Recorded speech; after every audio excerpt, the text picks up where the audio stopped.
कश्मीर से कन्याकुमारी, भारत के तमाम हिस्सों में छात्र सड़कों पे आंदोलन कर रहे हैं, बरसात में आंदोलन कर रहे हैं। वो मासूम बच्चे जिनको राजनीतिक नहीं आता, जिनको इन सारी चीजों से दूर होना चाहिए, वो पढ़ने वाले बच्चे जिनकी जो है भविष्य के साथ खिलवाड़ हो रहा है, उस हालत में हमारा न्यायपालिका भी उदासीन है, सरकार भी उदासीन है। और ये अपना को खत्म कैसे करेगा अगर सुप्रीम कोर्ट इस पर संज्ञान नहीं लेगी, अगर सरकार नहीं लेगा, अगर शिक्षा मंत्री और कैबिनेट शिक्षा मंत्री अगर इस पर संज्ञान नहीं लेगा और वो शिक्षा मंत्री कहता है नहीं चोरी नहीं हुआ, तो चोरी नहीं हुआ तो ये आपने जो है ये 2 दर्जन लोगों को अरेस्ट किया है और आपका सीआईडी सीबीआई लगा हुआ है। ये समझ सुप्रीम कोर्ट को इस पर तत्काल संज्ञान लेकर के जितने लोग हैं उन सब पे कानूनी कार्रवाई, उनको सजा होनी चाहिए, बल्कि 1-2 साल नहीं 10-10 साल आजीवन कारावास होना चाहिए। उस पे जो है उन पे जुर्माना भी लगना चाहिए और जो गरीब बच्चे हैं उनके साथ न्याय हो और उसके लिए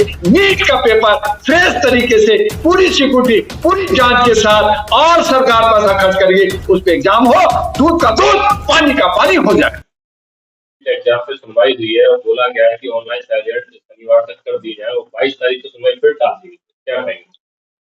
जर्नलिस्ट महोदय, ये बहुत ही ऐसा सब्जेक्ट है, ऐसा विषय है जिसपे बहुत गंभीरता के साथ हमारे न्यायपालिका को सोचना चाहिए, समझना चाहिए। जहां 300 करोड़ का घपला हुआ है, जहां पे बहुत सारे लोग अरेस्ट हुए हैं, इसमें सीबीआई इन्वॉल्व है, यहाँ पे विजिलेंस और क्राइम ब्रांच कई लोगों को बिहार में, उत्तराखंड में, गुजरात में, महाराष्ट्र में, दिल्ली में कई जगह से दबिश दे करके अरेस्ट किया गया है। और ऐसी सूरत में सुप्रीम कोर्ट जो है निराशाजनक और डेट पे डेट दे करके इधर से उधर की बातें हो रही है और इनकी मंशा है कि जो पैसा लूटा है उन्हीं के पक्ष में, सरकार के पक्ष में दूं और एनटीए की वाहवाही करूं, जबकि ऐसी सूरत में एनटीए जो है बर्खास्त खत्म हो जानी चाहिए थी। उन तमाम ऑफिसरों को जो एनटीए के चेयरमैन है उनसे जुड़े हैं उनको अरेस्ट होना चाहिए था और उनसे जुड़े हुए जितने लोग हैं जिन्होंने क्या पता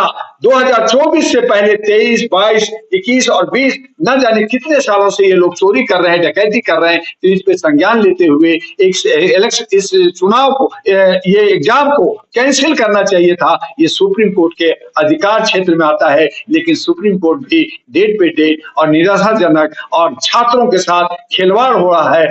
कश्मीर से कन्याकुमारी, भारत के तमाम हिस्सों में छात्र सड़कों पे आंदोलन कर रहे हैं, बरसात में आंदोलन कर रहे हैं। वो मासूम बच्चे जिनको राजनीतिक नहीं आता, जिनको इन सारी चीजों से दूर होना चाहिए, वो पढ़ने वाले बच्चे जिनकी जो है भविष्य के साथ खिलवाड़ हो रहा है, उस हालत में हमारा न्यायपालिका भी उदासीन है, सरकार भी उदासीन है और ये अपना खेला खेल रहे हैं, ये मंदिर मस्जिद कर रहे हैं, ये नफरत की बात कर रहे हैं। ये हमारे बच्चों के साथ जो ये भी अपने पिता तुल्य हैं, ये भी दादा और नाना है, जहां पुलिस की में कहीं यूपीएससी में कहीं पेपर लीक होने से पूरी परीक्षा रद्द नहीं कर जाती है। भाई मेरे, अगर एक जगह भी हुआ तो क्यों हुआ?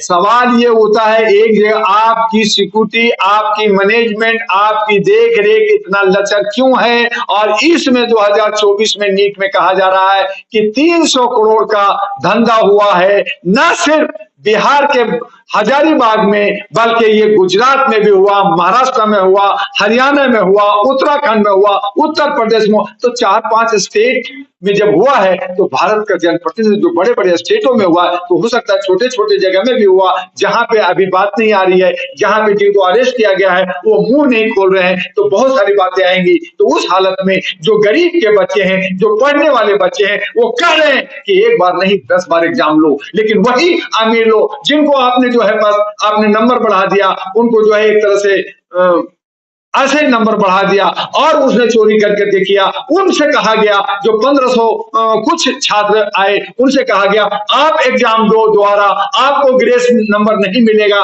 तो भागे, उन्होंने एग्जाम ही नहीं दिया और उनको डेट दिया गया, वो एग्जाम में पेपर नहीं दिया, क्योंकि उसे मालूम था कि मैं चोरी करके इतना नंबर लाऊं, दोबारा दूंगा तो मुझे 100 नंबर पॉइंट भी नहीं आएगा।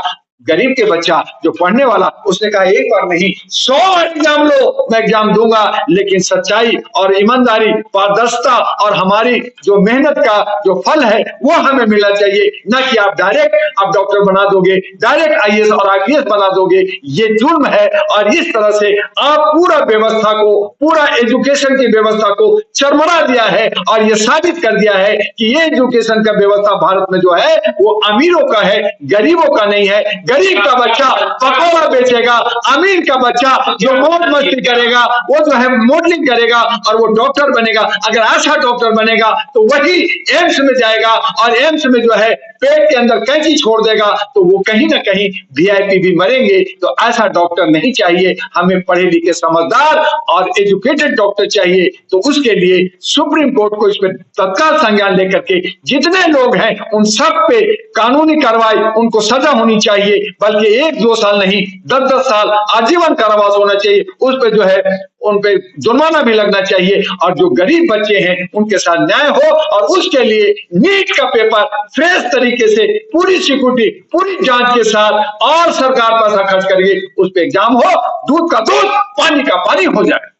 क्या होना चाहिए? क्या दोबारा से एग्जाम होना चाहिए? क्या होना चाहिए? क्या मेरा मानना है, मानवाधिकार का मैं कार्य करता हूं, all India human rights association का मैं राष्ट्रीय अध्यक्ष 37 साल से काम कर रहा हूं। हक अधिकार की मैं बात कर रहा हूं, छात्रों की भविष्य की बात कर रहा हूं, गरीब के बच्चे की बात कर रहा हूं। उनके बच्चे जो ढिबरी और लैंटेन में पढ़ते हैं, रोड और पेड़ के नीचे पढ़ते हैं, गरीबी हालत में अपने को पढ़ते हैं, उनका हक अधिकार जो छीना जा रहा है, उसके लिए नीट का पेपर दोबारा होना चाहिए, इसको कैंसिल करना चाहिए। और जो चोर उचक्के हैं, जो 300 करोड़ कमाए हैं, जो लोग गलत तरीके से नंबर लाए हैं, वो दूध का दूध, पानी का पानी हो जाएगा। इसलिए नीट का पेपर कैंसिल होकर दोबारा होना चाहिए। और अगर ये दोबारा नहीं होता तो कहीं ना कहीं आप एनटीए और कहीं ना कहीं आप बड़े पैसे वालों का, चोर उचक्के दलाल और ठेकेदार का आप साथ दे रहे हैं और उनकी वाहवाही हो रही है। वो कहेंगे मैं जीत गया, बाकी जाए भाड़ में। डॉक्टर साहब, सुप्रीम कोर्ट ने माना है कि हजारीबाग और पटना में पेपर लीक हुआ है, पर उन्होंने कहा है कि 2 जगह पेपर लीक होने से हम रद्द थोड़ी कर सकते हैं। मतलब एक गरीब बच्चे को कैसे न्याय मिले? जब हमारे घर के अंदर गृहिणी चावल बनाती है तो हर चावल को पकड़ करके नहीं देखती कि वो गला या नहीं गला। एक बर्तन में जहां 2 केजी 5 किलो 10 केजी चावल बनता है, वहां पे 2 चावल देखा जाता है वो पका या नहीं पका। अगर 2 जगह चोरी आई है, आपका गुजरात में चोरी हुआ है, महाराष्ट्र में हुआ है, कर्नाटक में हुआ है, उत्तराखंड में हुआ है, उन तमाम का रिपोर्ट अभी नहीं आया है, उनको आप देख नहीं रहे। खाली आप कह रहे हैं कि बिहार में हुआ है, मान लिया। आपने कहा कि मैंने गुजरात को मान लिया, आपने किसी एक को मान लिया, 2 को मान लिया, बाकी को नहीं मानेंगे। तो ये जुल्म है और ये कहीं ना कहीं एक दूसरे को, एक पक्ष को साथ देने की बात है।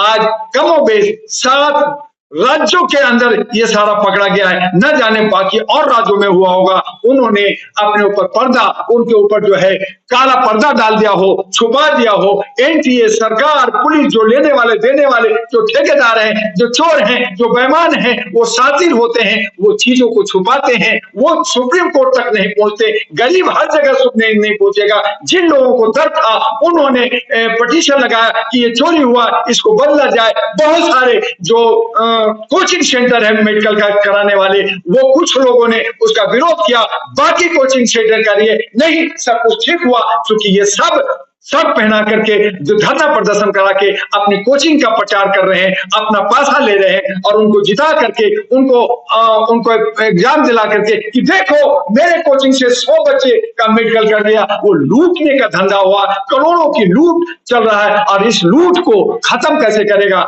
अगर सुप्रीम कोर्ट इस पर संज्ञान नहीं लेगी, अगर सरकार नहीं लेगा, अगर शिक्षा मंत्री और कैबिनेट शिक्षा मंत्री अगर इस पर संज्ञान नहीं लेगा और वो शिक्षा मंत्री कहता है नहीं कि चोरी नहीं हुआ, तो चोरी नहीं हुआ, तो ये आपने जो है ये 2 दर्जन लोगों को अरेस्ट किया है और आपका सीआईडी सीबीआई लगा हुआ है, ये सब ऐसे ही हो गया। तो आप कहेंगे कि हिंदुस्तान का 150 करोड़ आबादी है, तो अगर 100 करोड़ जब तक नहीं कहेगा मैं मानूंगा नहीं, तो आप 24 वोटों से जीत जाता है, आप उसको कहो हार गया।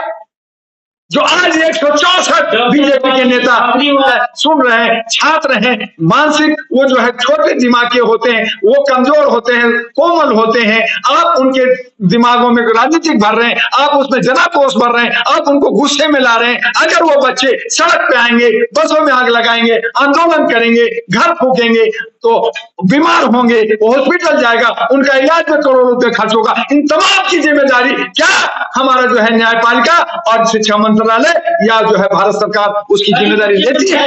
कहा जा रहा है कि पेपर होने के पहले टैंकर घूम रहे थे पेपर लेके 4 तारीख को, और 6 तारीख को पेपर हुआ है।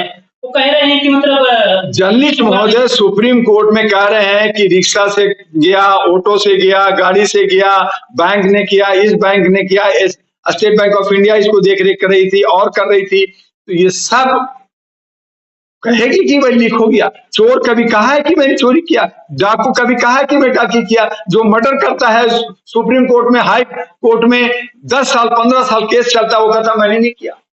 बहुत बहस होता है, बहुत सारी चीजें निकाली जाती है उस आधार पे कि नहीं उसने ये गलत किया है। तो ये जो भी चोरी कर रहा है, जो करोड़ों का ये कर रहा है, उसकी नौकरी चली जाएगी, उसको जेल हो जाएगा। वो कैसे कहेगा कि मैंने ये किया? कोई चोर आके कहेगा जी मैंने 2 करोड़ लिया और मैंने लीक किया, वो कहेगा नहीं किया, तो वो तो कहेंगे।